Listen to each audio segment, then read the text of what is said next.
Wait lang, kung 790 lang, may only internet ka na for 30 days, bibili ka ba? Ito yung bestseller natin, yung WowPi Pro. Mas malakas ang signal at mas maraming device na kayang kumunik. Kung naghahanap ka ng murang internet na swak sa budget mo pero panalo sa speed at gamit na gamit sa buong pamilya ninyo, kahit yung online works ninyo, panalo ito. Ang pinakamaganda nito, only data na ito kapag nag-load ka ng 790 for 30 days. Ito kasi yung dating 1,990, ngayon 1,490 na lang.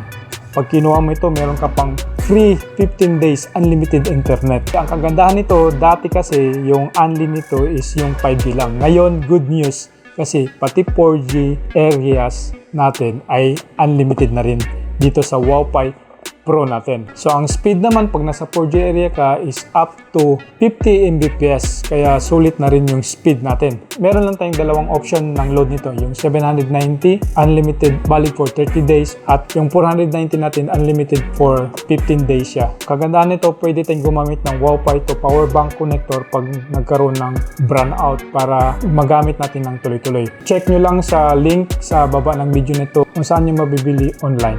Pwede rin to sa sasakyan.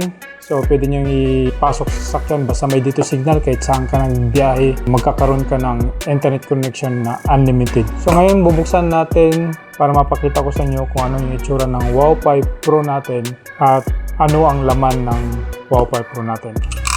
Yan! Meron pa siyang kasamang stickers.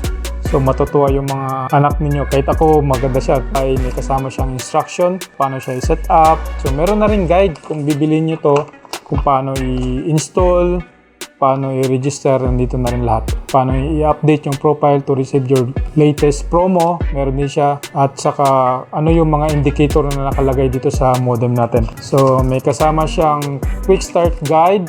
Meron tayong warranty card. Ang alam ko 7 days warranty itong modem natin basta hindi lang mabagsak or mabasag. Yung problema lang sa loob, papalitan niya dito yung product natin. May kasama itong SIM card, kalagay na dito sa modem natin. Check natin ngayon sa loob ng modem. So dito sa SIM card, meron na tayong number ng ating modem. Mamaya pwede rin natin i-scan yan sa ating pag-register. Usually pag bilhin nyo ng modem, tanggalin nyo muna yung SIM card sa modem at ilagay nyo muna sa phone niyo at doon kayo mag-register using Dito app. Pagkatapos noon, antayin niyo yung initial password at saka yung number na lalabas doon sa text ni dito sa phone niyo bago niyo ibalik sa modem niyo yung SIM card at yun na, plug and play lang. Tapos pwede na kayong mag-internet using yung name niya at yung password na nasa ilalim ng modem natin. Plug and play lang ito.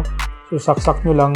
So, ilaw na po yan dito. Merong 1, 2, 3, 4, 5, 6 na ilaw na kulay blue or puti na kulay dito sa modem natin. So, makikita natin yung sticker natin dito. Merong cute na sticker. Pwede natin lagyan ng kaya dito.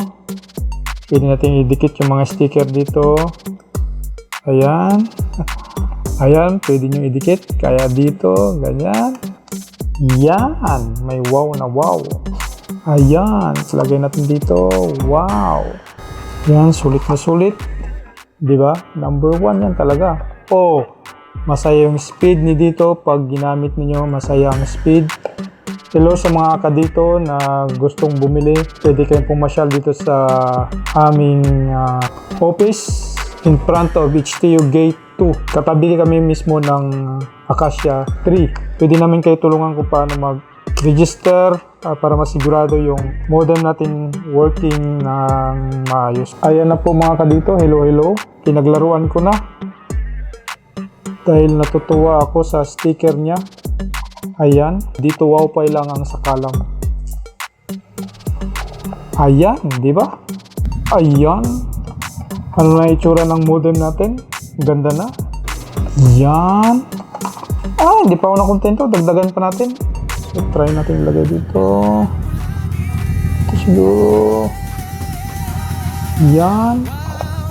At yung cool. Cool talaga.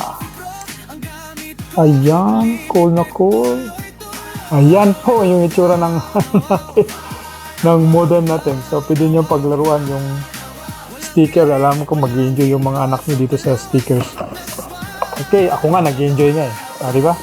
Yan po yung WowPi Pro natin.